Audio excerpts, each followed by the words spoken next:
Hi friends, welcome to our ఛానల్లో మనము మమతాను రాగాలలో ఒక కథ చెప్పుకుందాం ఫ్రెండ్స్. అనగానే ఒక ఊరు ఉంటుంది అనమాట. ఆ ఊరు లోపలంటే పట్టణం లాంటిది అనుకోండి, మహానగరం కాదు కానీ మామూలుగా ఒక ఊరు ఉంటుంది. ఆ ఊరిలో ఒక 60-70 ఏళ్ళ ఒక ముసలావిడ, ఒక కుటుంబం అంటే దంపతులు, పెద్ద మనిషి తను జీవిస్తూ ఉంటారు. ఆమెకు ఒక బిడ్డ ఉంటుంది. ఆ బిడ్డకి పెళ్ళి చేస్తుంది. పెళ్ళైన తర్వాత ఏమైపోతుందంటే ఆ బిడ్డకు ఆడబిడ్డ పుడుతుంది. పుట్టిన అల్లుడు ఏం చేస్తాడంటే అమ్మాయి పుట్టింది అని ఆయనతో బిడ్డను వదిలేస్తాడు. ఆడపిల్ల పుట్టింది వదిలేస్తే తల్లిగారింటికి వచ్చి బతుకుతుంటుంది. తల్లిగారింటికి వచ్చిన తర్వాత అందరూ అయ్యో ఇది అసంటివి ఏమేమో మాటలు అంటారు. ఆ మాటలన్నీ భరించలేక ఒకరోజు వాయిద్యం తీసుకొని చనిపోతుంది అనమాట. చనిపోయిన తర్వాత ఆ బాధ్యత ఎవరి మీద పడ్డది? ఈ వృద్ధ దంపతుల మీద పడ్డది. అంతే కదా, భార్య భర్త వీళ్ళే పెంచి పెద్ద చేయాలి. చూడండి, సమాజంలో స్త్రీకి ఎంత విలువ లేదో చూడండి. ఆడపిల్లని ఎంత చులకనగా చూస్తున్నారు కదా.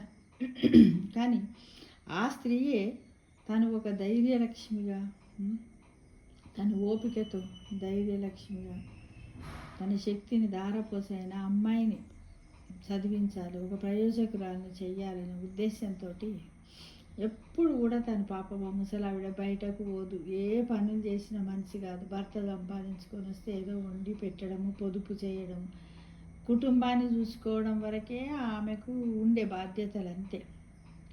అయితే అలానే వాళ్ళ భర్త చేస్తున్నాడు, పెడుతున్నాడు. ఒకరోజు పాపం ఆ భర్త కూడా మంచాన పడిపోయాడు. అంటే బయటకు పోయి ఎలాంటి పనులు చేసి సంపాదన తెచ్చేది కూడా, సంపాదించేంత శక్తి కూడా లేదని డాక్టర్లు కూడా చెప్పేసారు, మంచాన పడ్డారు. అప్పుడు ఆమె ఏం చేయాలి చెప్పండి?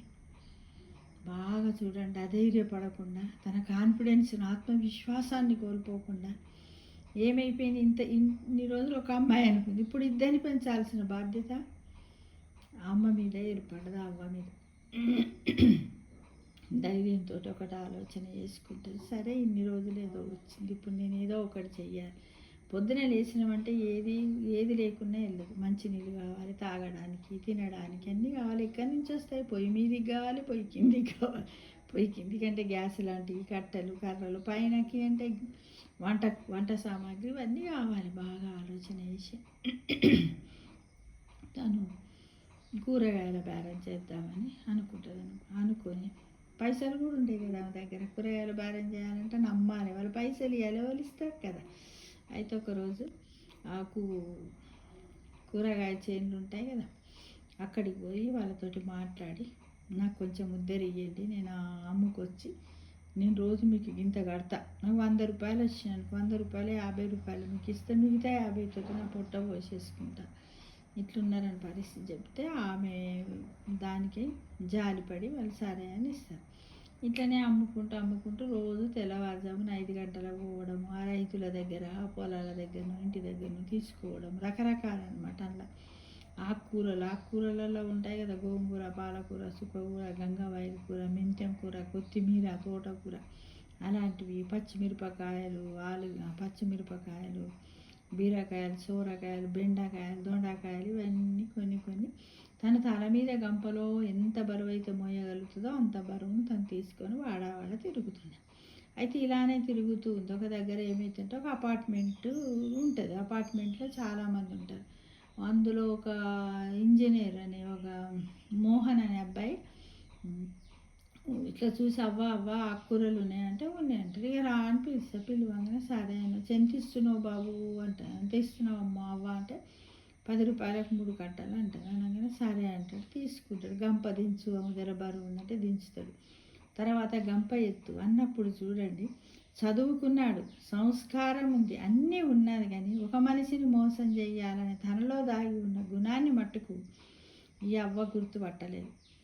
అని ఏం చేశాడు, తట్టెత్తేటప్పుడు మెల్లగా పాలకూర కట్టను ఏదో లోపలికి ఇంట్లోకి విసిరేశాడు. ఇలానే ప్రతిరోజు వస్తుంది. వనడు కూరగాయలు, బెండకాయలు వేసుకో, బీరకాయలు వేసుకో, సోరకాయ, ఇట్లానే చాలా రోజులు ఆమె రోజు చేస్తుంది కదా బేరం, తిరుగుతుంది. అయితే ఒక రోజు ఏమవుతుంది, ఇట్లానే వచ్చి అమ్ముతుంటుంది. నాకు కూరగాయలు ఇస్తున్నప్పుడు ఒక చిన్న అమ్మాయి అనమాట, ఒక 6-7 సంవత్సరాల అమ్మాయి ఏడ్చుకుంటూ వస్తుంది. పిల్ల నేర్చుకుంటే ఏంది బిడ్డ ఎందుకు ఏడుస్తున్నావు ఏం సంగతి అని అంటే, అమ్మ నువ్వు ఫీజు కట్టలేదని నన్ను స్కూల్లోకి వెళ్ళి ఇలా కొట్టిర్రు అమ్మా అంది. అయ్యో బిడ్డ నేను కడతాను మొన్న చెప్పి బతిలాడొస్తే కానీ లేదు ఇలా పైసలు తెస్తున్నారు రమ్మన్నారు రేకపోతుందని బాగా ఏడుస్తుంది. అప్పుడు ఈ మోహన ఇంజనీర్ అరే ఏంటిది ఎందుకు ఏడుస్తుంది అని ఏంది అవ్వ ఏమైంది అని అడిగితే ఇట్లా సంగతి అని విషయం అంతా చెప్తాను. బిడ్డ చనిపోయింది, ఆమె బిడ్డనే ఈమె కోసమే నేను ఇట్లా కూరగాయల బేరం చేసి నేను సాధాలని చూస్తున్నాను అది అని చెప్పిన వెంటనే ఇక వాడికి ఎంత బాధ అవుతుందంటే, అంతకుముందు ముసలామెను తిట్టుకుంటాడు, ఈ ముసలిదానికి అవసరమా, ఎక్కువ ఇస్తే ఏం పోయింది, 3 ఇస్తుంది, 10 రూపాయలకు 3 కట్టలే, 5-6 కట్టలు ఇస్తే ఏం పోయిందని వీడి దురాశ ఉంటుంది కదా, వీడికి మోహన్ అనే వాడికి దురాశ ఉంది. వాడు తిట్టుకునేవాడు. ఆ విషయాలన్నీ వాడికి జ్ఞాపకం వచ్చి నేను ఎంత తప్పు చేశాను, ఎదుటి మనిషిని నేను అంచనా వేయకుండా వివిధ మాటలు అన్నానని మానసికంగా కుళ్ళిపోతాడు.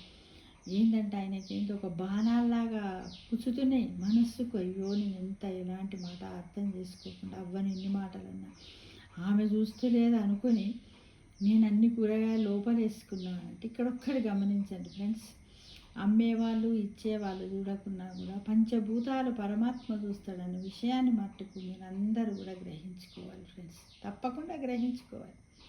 ఎవరో చూస్తలేరని చెయ్యొద్దు. నీ మనసుకు నచ్చిన మంచి పనినే నువ్వు చెయ్యి. 10 పనులు పిచ్చి పిచ్చి పనులు చేసే బదులు మనసుకు నచ్చిన ఒక్క పని అయినా చాలు.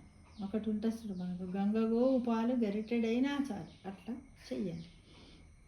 ఏందవ్వ అంటే చెప్పి అంతా తెలుసుకున్నాక వాడు మానసికంగా చాలా బాధపడతాడు. ఈ మోహన్ అనే ఇంజనీర్, సాఫ్ట్వేర్ ఇంజనీర్ బాధపడి లోపలికి పోయి ఆయనతో ఒక 5,000 రూపాయలు తెచ్చి ఇస్తాడు. ఇచ్చి అవ్వ ఇవి కట్టంటే, అమ్మ బాబు నేను 5,000 తెరపాలంటే నాకు నెలకు 2 నెలలు పడుతుంది బాబు, నేను బతకంగా నేను ఎలా తెరపగలను, నేను వాళ్ళ దగ్గరికే పోయి బతిమాలుకుంటా అంట. చూడండి అక్కడ కూడా నేను ఇవి ఉట్టిగా అంటలేదు, తెరుపుతానో అని డౌట్తో అంటుంది కదా. అప్పుడు కూడా అయితే పోయి అంటే, లేదవ్వా నువ్వు అవి నాకు ఇయ్యని అవసరం లేదు, ఇప్పటి నుంచి నీ మనవరాలు ఎంత చదువుకుంటే అంత నేను చదివిస్తా, నేను చేస్తాను.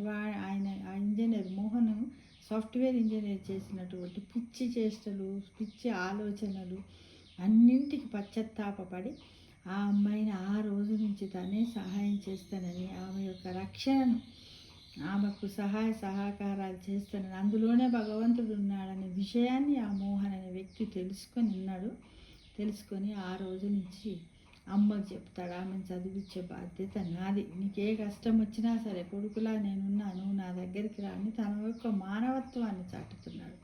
అంటే మానవ సేవే మాధవ సేవ అనే విషయాన్ని ప్రతి ఒక్కరు కూడా గ్రహించండి ఫ్రెండ్స్. కాబట్టి ఈ విధంగా మనందరం కూడా ఎవరైనా ఇలాంటి చేష్టలు చేసేవారు ఉంటే మోహన్ లాగా మన పశ్చాత్తాపం చెంది మన ప్రవర్తనలో మార్పు తెచ్చుకొని పశ్చాత్తాపంతో మనం ఎవ్వరి కూడా మనస్సును బాధ పెట్టకుండా ప్రతి ఒక్కరికి ఇలాంటి అవకాశం మనకు సమాజంలో ఎక్కడైనా దొరికినట్టయితే వెంటనే స్పందించి మొదటగా మనం అందరం కూడా చేస్తాం. అప్పుడే భగవంతుడు మనకు ఆరోగ్యాలు అష్టైశ్వర్యాలు, మన పిల్లల యొక్క భవిష్యత్తును, తృప్తిని అన్నిటిని మనకు ప్రసాదిస్తాడనే విషయాన్ని ప్రతి ఒక్కరు గమనించండి.